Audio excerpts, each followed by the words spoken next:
بڑے سے بڑا مفکر، بڑے سے بڑا اچھا ادیب، عالی نسب شاعر جب بھی لکھتا ہے تو کتاب کے ابتدائیے میں مجبور ہوتا ہے لکھنے پر کہ میری کتاب کو امعان نگاہ سے پڑھیے، اگر کوئی غلطی، کوئی کوتاہی، کوئی سکم پائیں تو براہ کرم مجھے آگاہ کریں تاکہ آئندہ ایڈیشن میں اس کی اصلاح کر دی جائے۔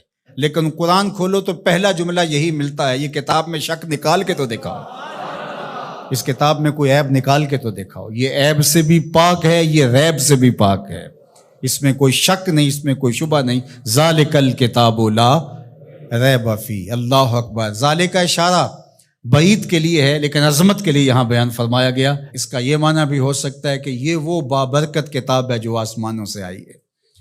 اللہ اکبر۔ یہ وہ کلام الہی ہے جس میں کوئی شک نہیں ہے۔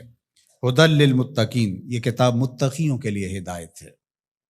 اللہ اکبر۔ اس کتاب کو ھدی للناس بھی کہا گیا، تمام لوگوں کے لیے ہدایت، اور ہدایت کے مفہوم کو آپ اچھی طرح سمجھتے ہیں، رہنمائی کرنے والی، راستہ دکھلانے والی، منزل تک پہنچانے والی، اندر کی بیماریوں کو دور کرنے والی، باطنی امراض کے لیے شفا۔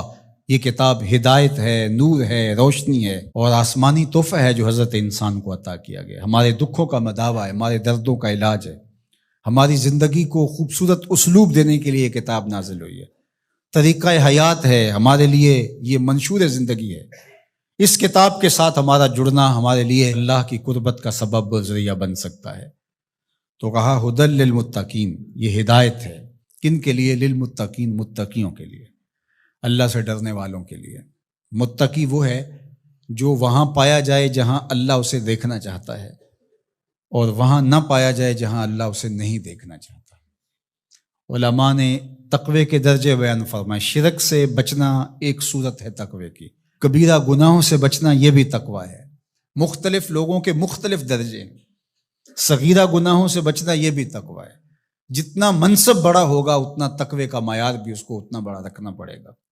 امام اعظم علیہ رحمہ، آپ کسی سے قرض لینا تھا تو دروازے کو دستک دے کے آ کے گلی میں دھوپ میں کھڑے ہو گئے، تو کسی نے کہا حضرت دیوار کا سایہ پڑ رہا ہے تو آپ یہیں کھڑے ہو جائیں۔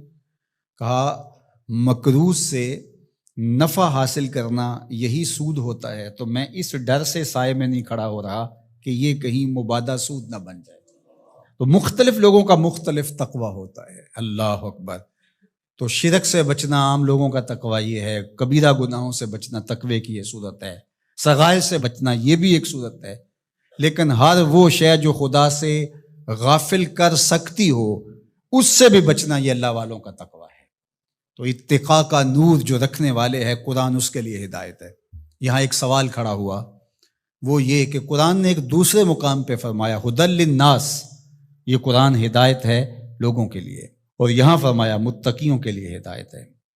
تو جو قرآن متقیوں کے لیے ہدایت ہے تو پھر لوگوں کے لیے جو ہدایت کہا گیا اس میں کیا فرق ہوا؟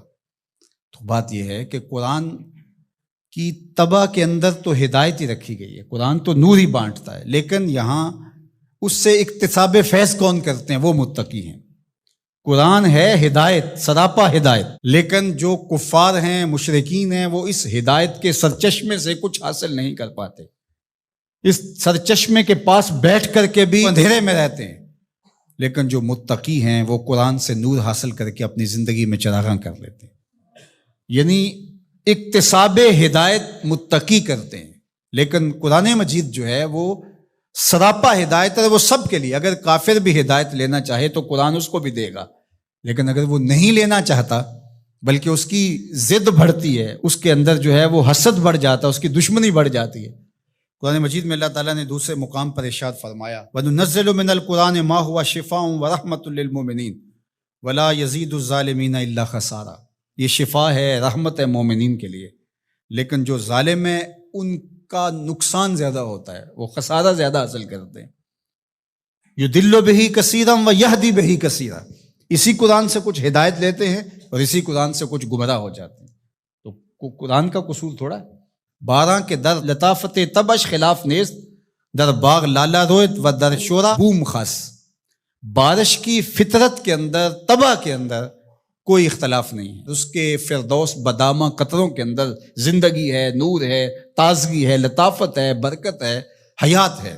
لیکن وہی بارش جب باغ میں برستی ہے تو لالا کے پھول پھوٹتے ہیں، گلاب مہکتے ہیں، کلیاں چٹکتی ہیں، یاسمین، نسرین، نسترن اور چمبیلی کے پھول بہار دیتے ہیں۔ اور وہی بارش جب گندگی کے ڈھیر پہ برستی ہے تو تعفن پھیلتا ہے، بدبو پھیلتی ہے۔